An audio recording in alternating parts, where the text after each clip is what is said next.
Apple kompaniyasining asoschisi Steve Jobsning so'nggi so'zlari.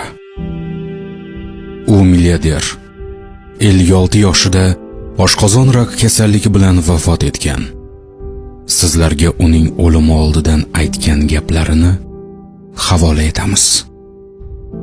Tadbirkorlik olamida yuqori natijalarga erishdim. Boshqalarning nazarida mening hayotim omad va muvaffaqiyatlardan iborat. Lekin meni ishdan boshqa xursandchiligim deyarli yo'q. Boylik bu men o'rganib qolgan hayotim tayanch xolos. Men hozirgi holatimda, ya'ni kasal bo'lib yotganim holda hayotimni sarhisob qilmoqdaman. Va shuni tushunib yetdimki, boyliklarim ma'nosiz. Ayniqsa o'lim oldida ular arzimas narsa.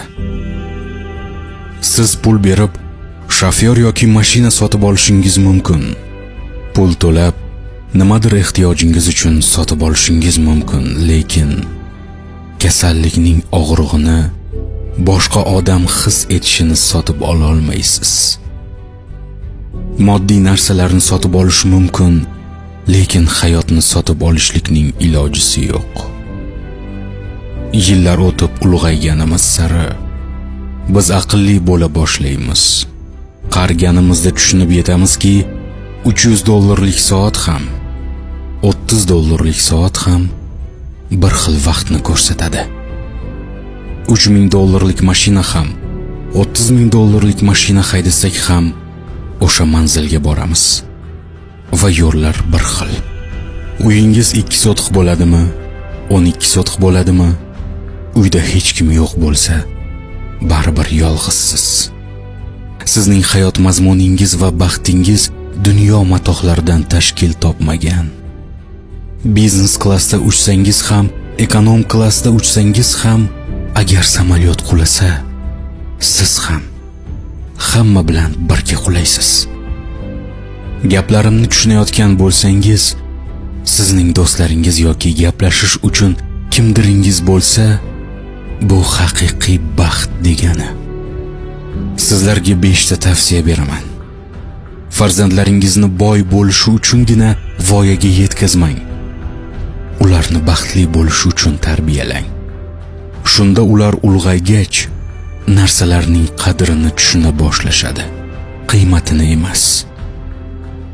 Sizni yaxshi ko'rganlar hech qachon sizni tashlab ketmaydi. Tashlab ketishi uchun 99 ta sabab bo'lsa ham, bitta qolishi uchun sabab topib, sizni tark etmaydi. Odam bo'lish bilan inson bo'lishning farqi bor. Agar tez yurmoqchi bo'lsangiz, o'zingiz yolg'iz tezlashing. Agar uzoqlarga ketmoqchi bo'lsangiz, birga keting. Dunyoning 6 ta eng zo'r shifokorlarini aytaman. Quyosh nuri, dam olish, jismoniy mashqlar, parhez, o'ziga ishonch va do'stlar. Bularni mahkam ushlang va hayotdan zavqlanib yashang. Steve Jobs.